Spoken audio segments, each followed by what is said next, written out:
Meu Deus, oh, lá, lá, lá, lá,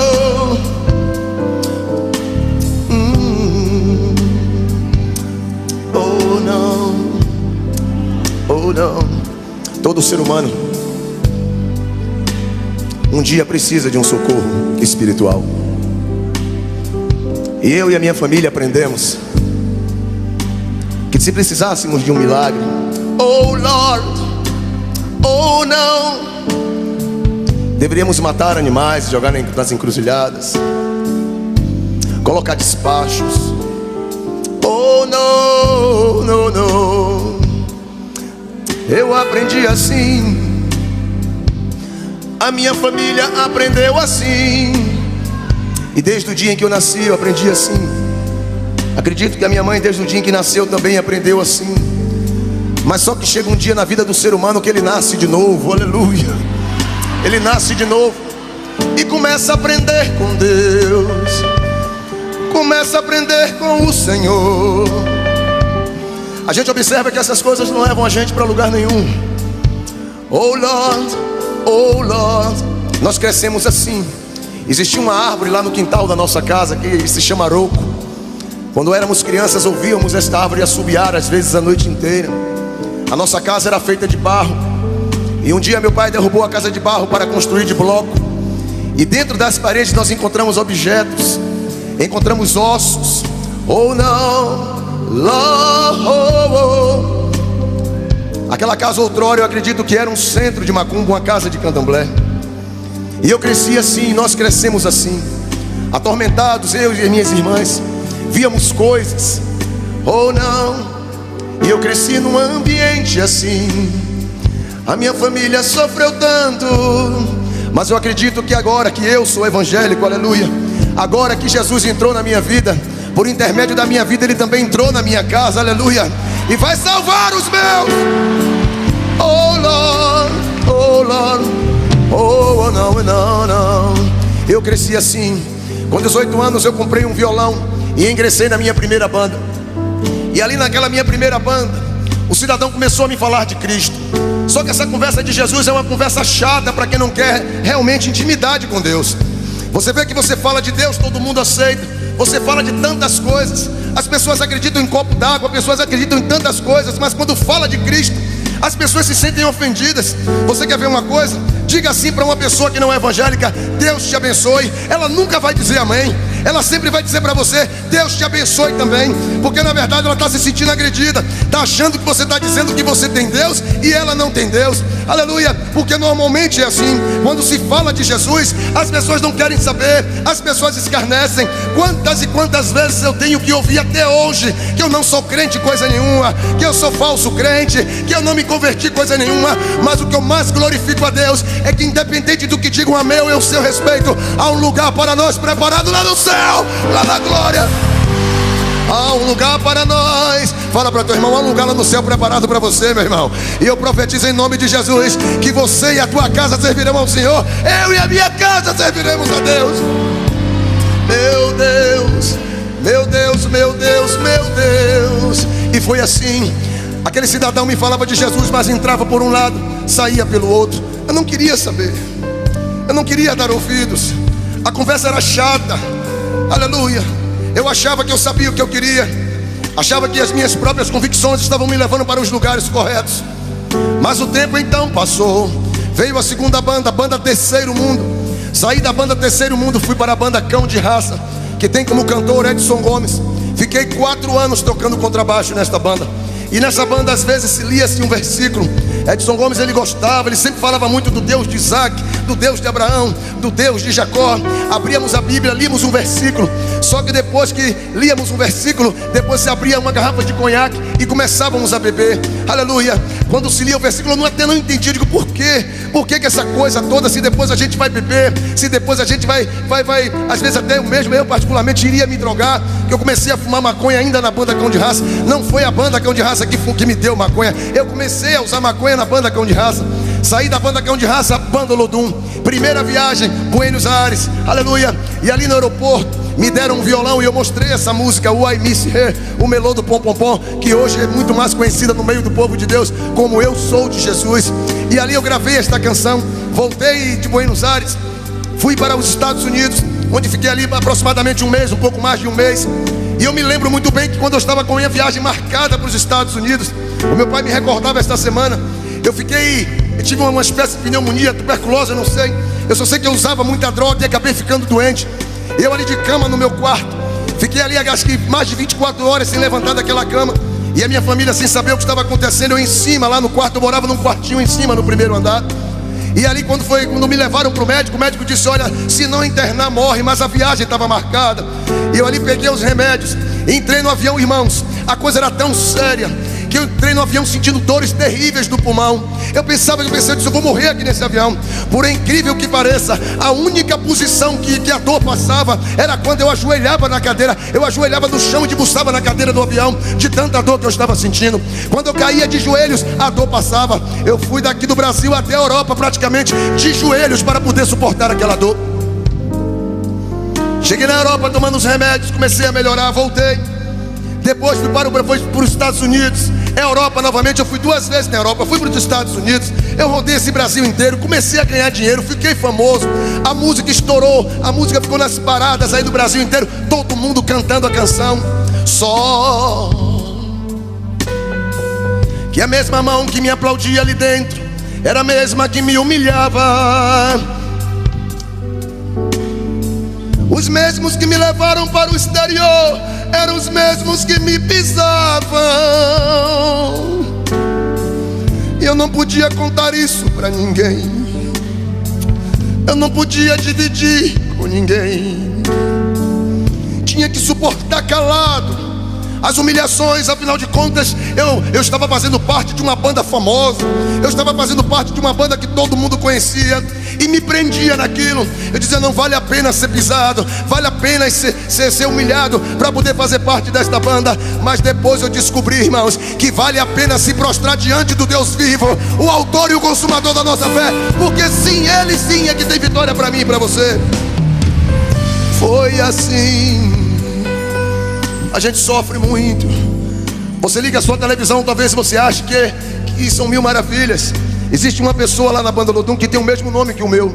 É muito mais antigo que eu na banda. E tem pessoas que pensam que foi ele que se converteu ao invés de mim. E tem pessoas que vão lá no Pelourinho procurar ele. Estávamos no Pelourinho essa semana, gravando algumas imagens. E eu fui tão agredido naquele lugar. Ele me disse coisas tão duras, tão chatas. E eu segurei ali os ânimos e disse, olha, Jesus tem um plano na tua vida. E ele deu 2 palavrões, mandou Jesus para não sei aonde. Eu disse, meu Deus, o que é isso? É assim, evangelizar no Pelourinho, é assim. Vocês têm que estar abertos, aleluia, para ser pisado, para ser humilhado, para que as pessoas te atirem pedras. As pessoas me param na rua e perguntam, Lázaro, você tem evangelizado as pessoas do Pelourinho? Eu tenho tentado. Eu vou lá, falo de Jesus, mas a luta é muito grande. Às vezes eu chego em casa batido, triste, não conto para ninguém. Mas aí o Espírito Santo vem e brada no meu coração, Lázaro, apenas pregue, porque quem faz a obra sou eu, aleluia. Apenas pregue, porque quem faz a obra é o meu Espírito. Meu Deus, meu Deus, meu Deus, meu Deus, meu Deus, meu Deus. Filha, eu quero tanto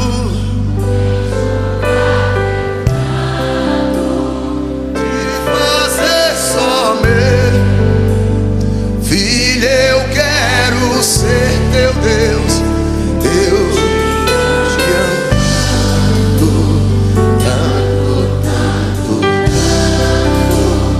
Filho, vem ser meu. E um belo dia, eu cansei disso tudo. Era bom ser aplaudido,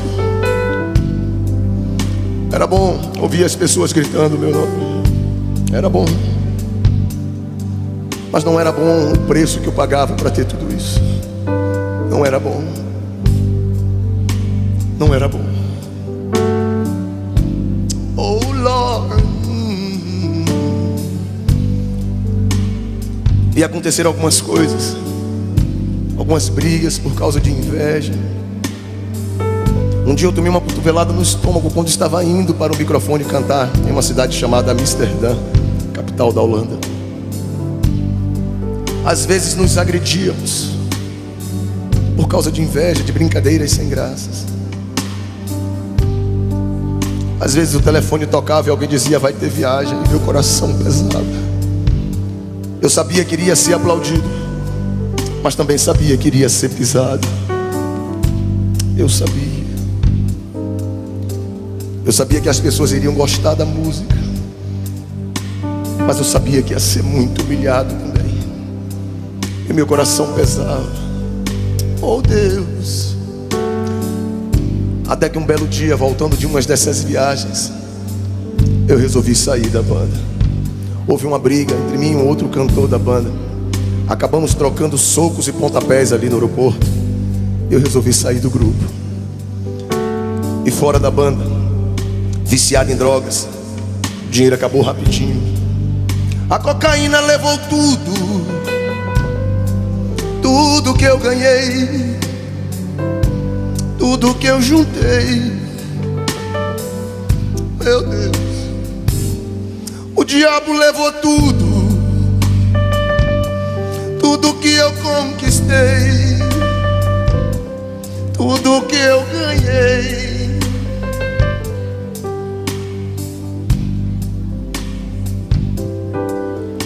Oh Lord, no. Oh Lord, no. Oh no, no, no. Oh Lord. Oh no, no. No, no. No, no.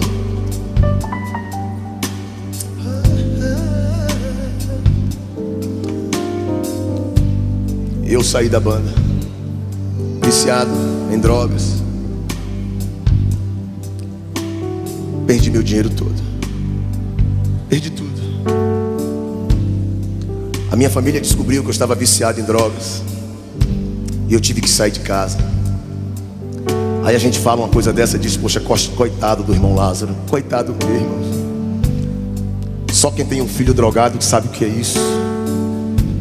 Só quem tem uma pessoa dentro de casa sabe o pesadelo que é conviver com alguém que usa drogas. Eu tive que sair de casa não é porque meus pais fossem ruins, não. É porque eu me tornei uma pessoa insuportável de se conviver. O meu pai era assim. Eu fazendo o primário, meu pai ia na escola, minha mãe ia na escola. Eu fiz o ginásio, meu pai estava ali na escola, minha mãe ia na escola. Eu fiz o segundo grau, a mesma coisa. Servi o exército, está lá o meu pai. O meu primeiro instrumento, eu resolvi ser músico. Imagina um pai que investe no filho nos estudos a vida inteira. Você faz primeiro grau, segundo grau, está ali prestes a fazer uma faculdade. De repente você joga tudo para cima e resolve ser músico. E o que é pior, eu tinha um emprego público. Eu era funcionário público, fiquei 15 anos trabalhando no estado, na UNEB.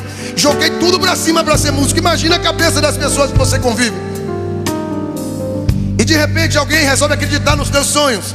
A minha família acredita nos meus sonhos. O meu pai investe, pega ali o dinheiro das compras, praticamente bota o dinheiro na minha mão. Vai lá, compra teu seu instrumento. E depois que eu fiz sucesso, virei as costas para minha família. Tem pessoas que não suportam isso. Oh não.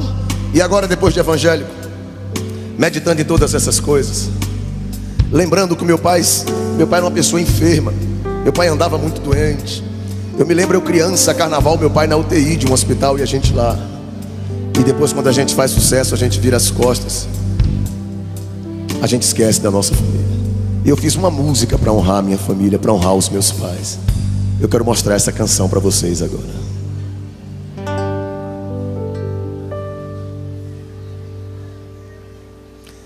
Eu me lembro do conforto que era o colo da minha mãe. Eu me lembro a oração pedindo para multiplicar o alimento tão suado e tão pouquinho. Traz minha mãe aqui em cima, traz ela aqui. Eu me lembro, traz ela aqui. minha mãe se escondia pra chorar. Traz meu pai também, meu pai também. Eu me lembro da labuta que era a vida do meu pai. Eu me lembro, madrugadas ouço passos, ele levantou. Tão sofrido, tão enfermo, mas tem que lutar. Eu me lembro quantas vezes eu chorava pra ele me levar. Eu me lembro. Olha pro lado e pergunta pra teu irmão: você se lembra, meu irmão? Oh, Lord, eu me lembro.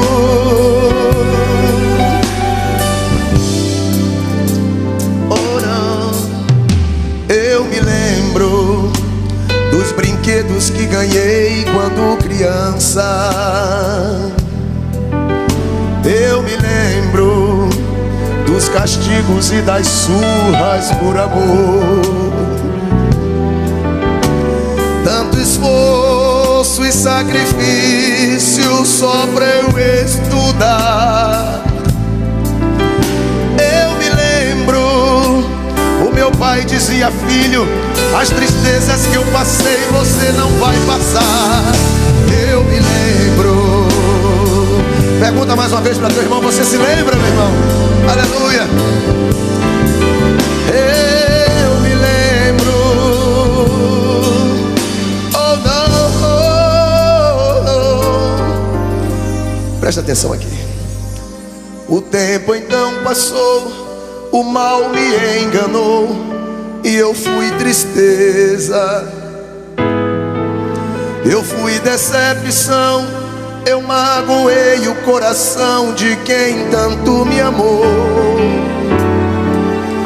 E no momento em que eu estava mais sozinho, em uma estrada só de lama e espinhos,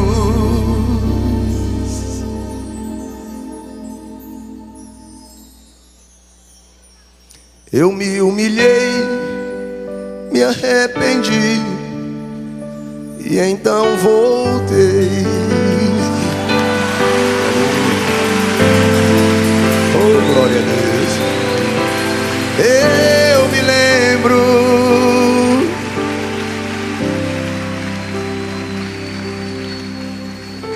Eu me lembro.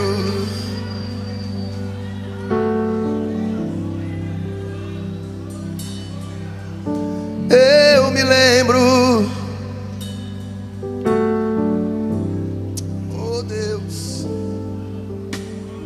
Eu me lembro. Eu me lembro a minha mãe com a lata d'água na cabeça. Eu me lembro. Eu me lembro do meu pai saindo do hospital direto para trabalhar. Eu me lembro. Declara rachanaga soribicanto, maragaraba chorebecai aranagaço. Deus Todo-Poderoso, eu me lembro. Eu me lembro. Eu me lembro. Eu tive que sair de casa, o dinheiro acabou rapidinho e eu fiquei sentado num banco de praça, sem ter pra onde ir, sem ter onde dormir. Foi mais de um mês na rua, um dia na casa de um dia na casa de outro. Foi assim. O mal nos engana. O mal nos engana. Até que um belo dia, eu ali naquele banco de praça, eu soube que estava depositado na minha conta R$500 de direitos autorais. É um dinheiro que o músico recebe quando as músicas tocam no rádio. Peguei esse dinheiro, aluguei um espaço, um quartinho, um banheiro. E em frente a esse lugar onde eu estava morando havia uma barraquinha de lanches com um crente que começou a pregar o evangelho para mim. Em cima da barraquinha de lanches, no primeiro andar, havia um bar. Esse bar terminou e se transformou em uma igreja na frente da minha casa, na porta, sem era só atravessar a rua. Você vê como Deus é tremendo. Até que um belo dia o Olodum telefone me chama para voltar para a banda. E eu voltei e fiz a minha última viagem. Eu fui a Israel. Fiquei mais de uma semana ali na Terra Santa. Quando voltei de Israel, eu usei tanta droga, cheirei tanta cocaína que acabei vomitando sangue. O meu ouvido sangrou. Eu cheguei até a fecar sangue. Foi muito triste. Oh no, no. Oh Lord, no. Oh no, no. Eu ali dentro daquela casa, doente. 6 de junho de 1999. Primeiro domingo de junho de 99. Amanhã completam 8 anos. Hoje, primeiro sábado de junho de 99. Completam hoje 8 anos que eu estava dentro daquele quartinho, caído no chão.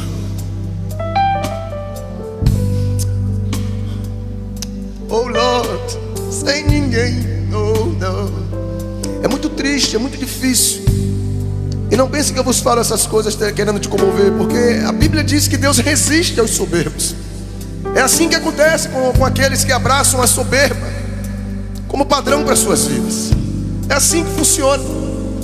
É por isso que às vezes a gente vê até no nosso próprio meio e a gente não entende. Poxa, por que tem tanta gente no nosso meio que fracassa? Porque tem muita gente soberba no nosso meio. Porque tem tanta gente no nosso meio que recebe promessas de Deus, recebe tantas profecias e não vão para lugar nenhum, porque não querem desgrudar da soberba. A soberba é algo que a gente tem que mandar embora, senão ela não vai. A soberba é algo que nós temos que dizer: eu não te quero mais na minha vida. Aleluia. Oração não arranca a soberba, nós temos que mandá-la embora. Oh não. E Deus resistiu a mim. E naquele primeiro domingo de junho de 99, os crentes começaram a fazer barulho ali na minha porta. E eu resolvi visitar aquela igreja. Oh não, e ali tinha um pastor pregando. Ele pregou a mensagem e começou a falar em relação a algumas coisas da minha vida. Eu me aborreci, vizinhos miseráveis contaram minha vida para esse pastor. Só que de repente o pastor começou a falar coisas que só eu e Deus sabíamos. Só nós dois sabíamos, aleluia. Você crê que Deus, aleluia, revela as coisas para as pessoas? Você crê que Deus revela? Só eu e Deus sabíamos. Ele começou a pregar, e quando ele fez o apelo eu não aguentei. Levantei as minhas mãos e entreguei a minha vida a Jesus Cristo. Aleluia. No dia seguinte eu confesso para os irmãos que eu me arrependi. No dia seguinte eu me arrependi. Eu disse: poxa, e agora os crentes vão aqui ficar na minha porta, não vão mais me deixar em paz. Esse povo agora vai ficar batendo na minha porta de manhã, de tarde, de noite. Passou a primeira semana, não foi ninguém. Assim passou a segunda semana, não foi ninguém. E eu acredito que Deus bradando no coração daqueles crentes lá daquela igreja: ninguém vai lá. Passou um mês, eu disse: mas como é que pode? A gente levanta a mão na igreja, os crentes não vêm aqui em casa, como é que pode? A gente não sabe o que a gente quer. Eu resolvi voltar àquela igreja e estou firme até hoje para a glória de Deus. Firme até hoje para a glória de Deus. Aleluia. E a primeira coisa que aprendi é que Deus nos ama. Fiquei um ano ali passando necessidade, um ano passando privações. Houve um dia que eu disse: eu vou almoçar na casa do pastor. Ele está pregando vitória, está falando que Deus abençoa. Nunca vi um justo desamparado, nem a sua descendência mendigar o pão. Eu disse: não, eu vou lá na casa do pastor. Hoje eu vou comer lá. Cheguei na casa do pastor e disse: pastor, vamos fazer uma oração, porque se você quiser agradar um pastor, diga assim: pastor, eu vim aqui para nós orarmos. Ele se alegra. E comecei a clamar a Deus ali junto com aquele pastor, clamando. Deu 1h30 da tarde, cessou a oração. E eu sentei, o pastor conversando, desconversando. Deu 2 horas, nada, 2h30, nada. Mas eu já tinha determinado: só saio daqui com a minha vitória, só saio daqui de barriga cheia. E eu olhava para um lado, para o outro. Quando deu 2h30, 15:13, o pastor disse: Lázaro, vamos almoçar? Eu levantei a mão direita e disse: louvado seja Deus. O pastor pegou uma garrafa de café, colocou na mesa, e um pote com biscoito. Eu disse, poxa, esse pastor é paulista. Lá em São Paulo deve ser assim. O pessoal come um biscoitinho com café antes do almoço. E aí comi um biscoitinho, tomei um café. E a tarde foi avançando. Quando eu vi que demorou, eu disse, pastor, cadê o almoço? E ele disse, não, Lázaro, o almoço aqui hoje é café com biscoito. Eu disse, mas pastor, o senhor estava lá embaixo ontem pregando sobre vitória. Ele disse, Lázaro, o reino de Deus não é comida e nem bebida, mas é paz, é justiça, é fogo no Espírito Santo. Aleluia. Oh não, não, não. Oh Lord. Mas eu continuei indagando a Deus. Deus, a tua palavra que diz. O salmista fala, fui moço e hoje sou velho, e nunca vi um justo desamparado, nem a sua descendência mendigar o pão. Aleluia. Eu perguntava a Deus, Deus, e eu, Deus? E Jesus falou comigo, irmãos. Lázaro, olha só, você está com salto muito alto. Você está precisando dar uma voltinha em Deuteronômio capítulo 8. Aleluia, para ser humilhado, para passar fome, para eu ver o que está no teu coração. Porque Deus faz assim, principalmente com nós músicos, nós que louvamos a Deus. Irmãos, tem muita gente que sobe no altar, não é para louvar a Deus, é para ser adorado. As pessoas querem ser aplaudidas, querem ser veneradas, mas o levita não. O levita, ele leva as pessoas a adorarem a Deus. É assim, as pessoas querem ser exaltadas. Infelizmente até no nosso meio é assim. Você, músico evangélico que me ouve, abandona a soberba antes que Deus te leve para passear na rua Deuteronômio capítulo 8. Oh, não, não, não. Quantos aqui querem adorar a Deus? Aleluia. Quantos querem adorar a Deus? Às vezes subimos nos altares para sermos adorados. A intenção de alguns músicos, infelizmente, ainda é essa. Não conhece, não passou pelo estreito de Jeová.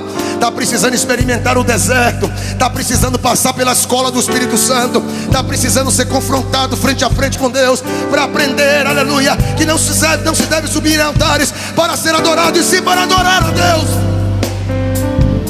Oh Lord, Lord, Lord, Lord. Oh, glória a Deus. Depois de um ano, Deus me deu o meu primeiro CD. Me deu o meu segundo, terceiro, quarto. E hoje nós estamos aqui, abraçando mais esta vitória da parte de Deus. Vamos ficar de pé, irmãos, por favor. Oh, Lord. Filho, eu quero enxugar teu pranto, te fazer só meu. Filho, eu quero ser teu Deus. Eu te amo tanto, tanto, tanto, tanto. Vem ser meu. Filho, eu quero. Eu me lembro eu gravando o meu primeiro CD.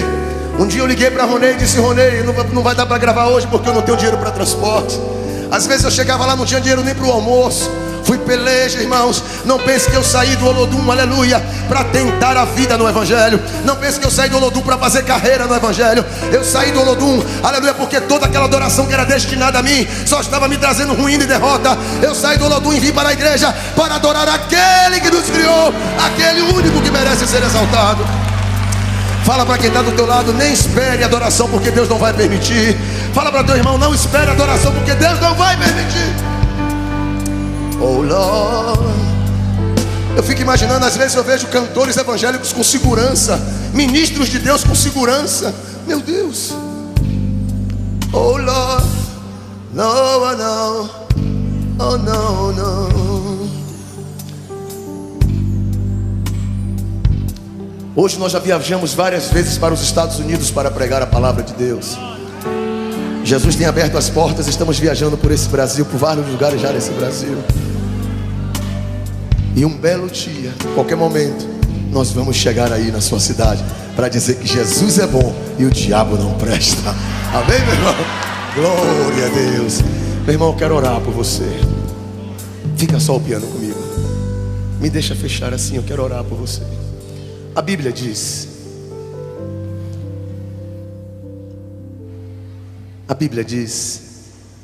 que o salmista estava diante de Saul e ele estava testemunhando. Ele disse, meu rei, eu estava apacentando as ovelhas do meu pai E veio um leão e arrebatou umas daquelas ovelhas. E eu parti para cima daquele leão, salvei aquela ovelha e o matei. O salmista ainda diz também que depois veio um urso, arrebatou umas das ovelhas. Ele partiu para cima daquele urso, salvou a ovelha e matou o animal. O que é que eu entendo? Primeira coisa que eu entendo, que Davi arriscou a própria vida sem ninguém ver, sem ninguém saber. O que é que eu aprendo com isso? Como o professor Nelson Navarro me disse ainda hoje, Davi estava no pasto. E Davi, quando estava no pasto, ele estava travando batalhas sem ninguém ver. Porque antes de Deus levar o homem até o trono, antes de Deus colocar o homem na posição que Ele mesmo preparou, primeiro é necessário travar batalhas sem ninguém saber, sem ninguém ver. Por causa de uma ovelhinha, Davi arriscou a própria vida. Por causa de uma ovelhinha, Davi comprometeu a vida dele. É como hoje existem algumas ovelhas que, para serem salvas, alguém tem que descer do pedestal, alguém tem que arriscar o cargo. Eu me lembro quando eu me converti, comecei a congregar, Jesus arrancou a maconha, arrancou a cocaína, arrancou a bebida, mas o cigarro ficou. Eu não conseguia largar o cigarro. E um dia eu disse para aquele pastor ali, pastor Samuel, disse: pastor, eu não consigo largar o cigarro, então eu vou dar um tempo aí de ser crente. Quando eu conseguir parar de fumar, eu volto. Ele disse: não, Lázaro, continua sendo crente, continua na igreja, pode continuar fumando, vamos orar. Eu disse: mas pastor, as pessoas vão falar mal do Senhor. Ele disse: Lázaro, não tem problema, eu arrisco meu cargo por causa de uma ovelha. Não tem problema.